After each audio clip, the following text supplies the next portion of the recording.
ಜೈ Hind. Merchant ನೇವಿಯಲ್ಲಿ 10th second PUC ಮತ್ತು ITI pass ಆದವರಿಗೆ 4158 ಹುದ್ದೆಗಳನ್ನ ಕರೆದಿದ್ದಾರೆ. ಯಾರಿಗೆಲ್ಲ ಮರ್ಚೆಂಟ್ ನೇವಿಯಲ್ಲಿ ಜಾಬ್ನ ಮಾಡಬೇಕು ಅಂತ ಆಸೆ ಇದೆ ಅವರಿಗೆ ಹುದ್ದೆಗಳಿಗೆ ಅಪ್ಲೈನ ಮಾಡಬಹುದು. ಆಲ್ರೆಡಿ ಆನ್ಲೈನ್ ಅಪ್ಲಿಕೇಶನ್ ಸ್ಟಾರ್ಟ್ ಆಗಿದೆ. ಆಗಸ್ಟ್ 20ಕ್ಕೆ ಲಾಸ್ಟ್ ಡೇಟ್ ಇರುತ್ತೆ. ಡೇಟ್ ಮುಗಿದ್ರೊಳಗೆ ಯಾರಿಗೆಲ್ಲ ಇಂಟ್ರೆಸ್ಟ್ ಇದೆ ಅವರು ಅಪ್ಲೈ ಮಾಡಬಹುದು.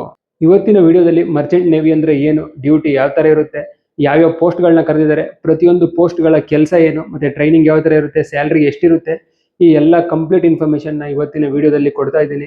ಸೆಲೆಕ್ಷನ್ ಪ್ರೊಸೆಸ್ ಯಾವ ಥರ ಇರುತ್ತೆ, ಎಕ್ಸಾಮ್ ಪ್ಯಾಟರ್ನ್ ಯಾವ ಥರ ಇರುತ್ತೆ, ಜಾಬ್ ಪ್ರೊಫೈಲ್ ಬಗ್ಗೆ ಕಂಪ್ಲೀಟ್ ಇನ್ಫಾರ್ಮೇಷನ್ನ ಕೊಡ್ತಾ ಇದ್ದೀನಿ. ಹಾಗಾಗಿ ವಿಡಿಯೋನ ಸ್ಕಿಪ್ ಮಾಡದೆ ಕೊನೆವರೆಗೂ ನೋಡಿ. ಮತ್ತು ಯಾರೆಲ್ಲ ಚಾನಲ್ನ ಫಸ್ಟ್ ಟೈಮ್ ವಿಸಿಟ್ ಮಾಡ್ತಾ ಇದ್ರೆ ಅವರು ಚಾನಲ್ನ ಸಬ್ಸ್ಕ್ರೈಬ್ ಮಾಡಿಕೊಂಡು ಬೆಲ್ಲೈಕನ್ನ ಕ್ಲಿಕ್ ಮಾಡಿ. ನಿಮಗೆ ಟೈಮ್ ಟು ಟೈಮ್ ಒಳ್ಳೊಳ್ಳೆ ಅಪ್ಡೇಟ್ಗಳನ್ನ ಕೊಡ್ತಾ ಇರ್ತೀನಿ.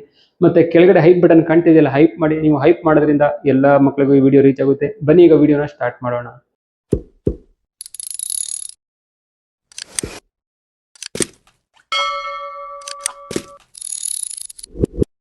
ಎಲಿಜಿಬಿಲಿಟಿ ಕ್ರೈಟೇರಿಯಾ, ವೇಕೆನ್ಸಿ, ಸ್ಯಾಲ್ರಿ ಇದನ್ನೆಲ್ಲ ತಿಳ್ಕೊಳ್ಳೋದಕ್ಕಿಂತ ಮೊದಲು ಇಲ್ಲಿ ಕರೆದಿರೋಂಥ ಪೋಸ್ಟ್ಗಳ ಕೆಲಸ ಏನು, ಮತ್ತು ಟ್ರೈನಿಂಗ್ ಯಾವ ಥರ ಇರುತ್ತೆ, ವರ್ಕ್ ಯಾವ ಥರ ಇರುತ್ತೆ ಅದನ್ನು ತಿಳ್ಕೊಳ್ಳೋಣ. ಮರ್ಚೆಂಟ್ ನೇವಿ ಬಗ್ಗೆ ಕಂಪ್ಲೀಟ್ ಆಗಿ ಒಂದು ನಿಮಗೆ ಡೀಟೇಲ್ನ ಕೊಡ್ತೀನಿ.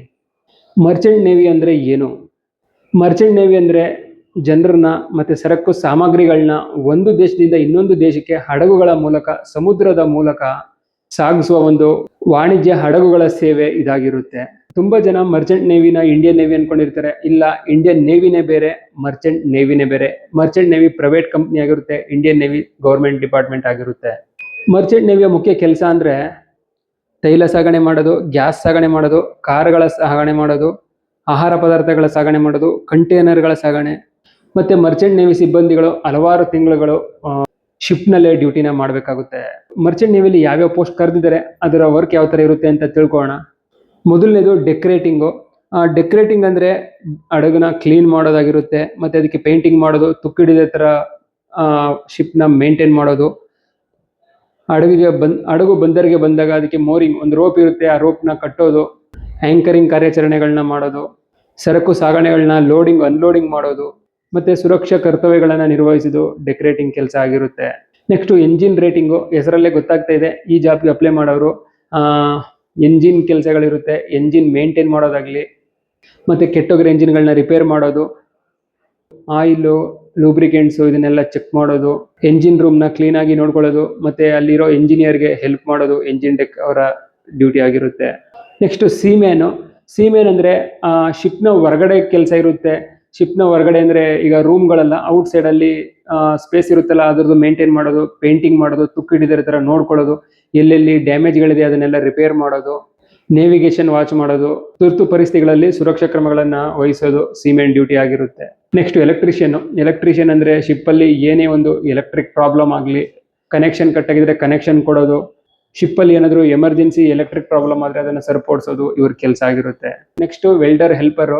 ವೆಲ್ಡರ್ ಅಂದರೆ ಹೆಸರಲ್ಲೇ ಗೊತ್ತಾಗ್ತಿದೆ, ಶಿಪ್ಪಲ್ಲಿ ಯಾವ್ಯಾವ ಪಾರ್ಟ್ಗಳು ವೆಲ್ಡಿಂಗ್ ಬಿಟ್ಟೋಗಿರುತ್ತೆ ಅದನ್ನು ವೆಲ್ಡ್ ಮಾಡೋದೇ ಇವರ ಮುಖ್ಯ ಕೆಲಸ ಆಗಿರುತ್ತೆ. ನೆಕ್ಸ್ಟ್ ಮೆಸ್ ಬಾಯ್.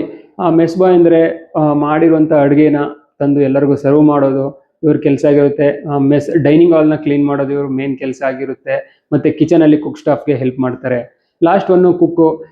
ಕುಕ್ ಅಂದರೆ ನಿಮಗೆಲ್ಲ ಗೊತ್ತು, ಅಡುಗೆ ಮಾಡೋದೊಂದೇ ಇವ್ರ ಕೆಲಸ. ಮತ್ತು ಕಿಚನ್ ಮತ್ತು ಡೈನಿಂಗ್ ಹಾಲ್ನ ಕ್ಲೀನಾಗಿ ಇಟ್ಕೋಬೇಕು, ಇದು ಇವ್ರ ಕೆಲಸ ಆಗಿರುತ್ತೆ. ಈಗ ಡ್ಯೂಟಿ ಮತ್ತು ಲೀವ್ ಹೇಗಿರುತ್ತೆ ಅದ್ರ ಬಗ್ಗೆ ತಿಳ್ಕೊಳ್ಳೋಣ. ನೀವು ಒಂದ್ಸಲ ಜಾಯ್ನ್ ಆದರೆ 6 months ಕಂಟಿನ್ಯೂ ಡ್ಯೂಟಿ ಇರುತ್ತೆ. ಹಡಗಲ್ಲಿರುವಾಗ ವೀಕ್ ಆಫು, ವೀಕೆಂಡು ಅದೆಲ್ಲ ಏನಿರಲ್ಲ, ಕಂಟಿನ್ಯೂ ಡ್ಯೂಟಿಗಳನ್ನ ಮಾಡಬೇಕಾಗುತ್ತೆ. ನಿಮ್ಗೆ ಏನಾದ್ರು ಹುಷಾರು ತಪ್ಪಿದ್ರೆ ಮೆಡಿಕಲ್ ಲೀವ್, ರೆಸ್ಟ್ ಅಲ್ಲೇ ಕೊಡ್ತಾರೆ.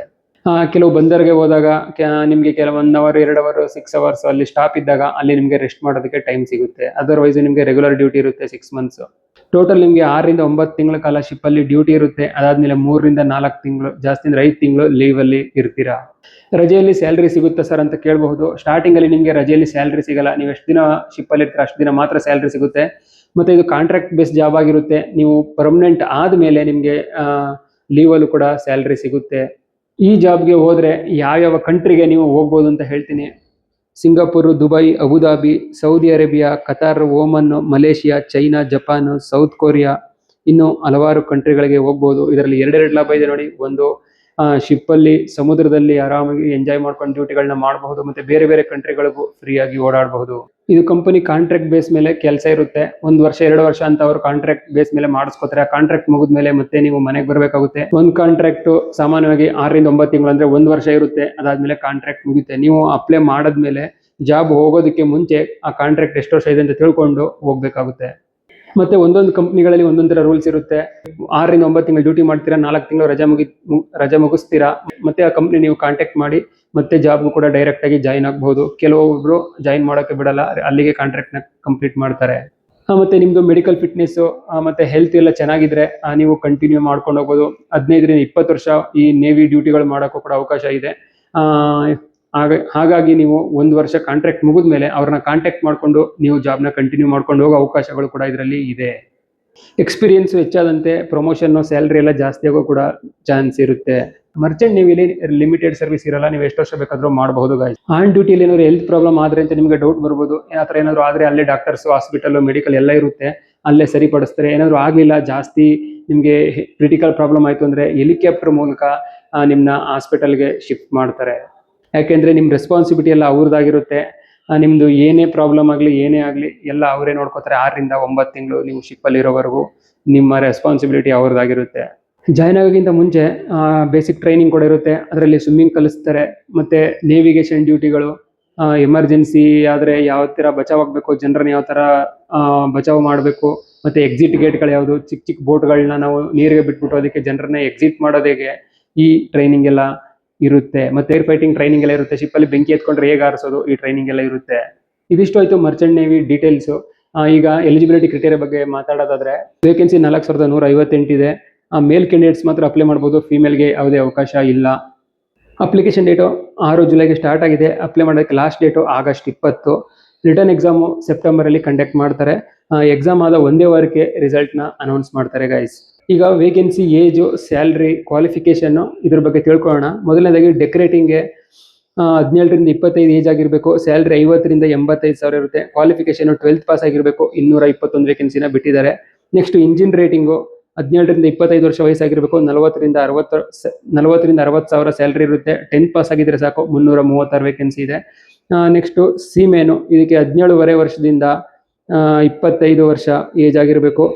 ಸ್ಯಾಲ್ರಿ 38 ರಿಂದ 55 ಸಾವಿರ ಇರುತ್ತೆ. 10th ಪಾಸ್ ಆಗಿದ್ರೆ ಸಾಕು. 1008 ವೇಕೆನ್ಸಿ ಇದೆ. ಎಲೆಕ್ಟ್ರಿಷಿಯನ್ಗೆ 17 ರಿಂದ 27 ವರ್ಷ ಇದೆ. 60 ರಿಂದ 90 ಸಾವಿರದವರೆಗೂ ಸ್ಯಾಲ್ರಿ ಇದೆ. 10th ಪಾಸ್ ಆಗಿರೋ ಜೊತೆಗೆ ITI ಆಗಿರಬೇಕು ಎಲೆಕ್ಟ್ರಿಷಿಯನ್ ಟ್ರೇಡಲ್ಲಿ. ವೇಕೆನ್ಸಿ 587 ಇದೆ. ನೆಕ್ಸ್ಟ್ ವೆಲ್ಡರು, ಹೆಲ್ಪರು, ಇದಕ್ಕೂ ಕೂಡ ಏಜ್ 17 ರಿಂದ 27 ಆಗಿರಬೇಕು. ಸ್ಯಾಲ್ರಿ 50 ರಿಂದ 85 ಇರುತ್ತೆ. 10th ಪಾಸ್ ಆಗಿದ್ರೆ ಸಾಕು.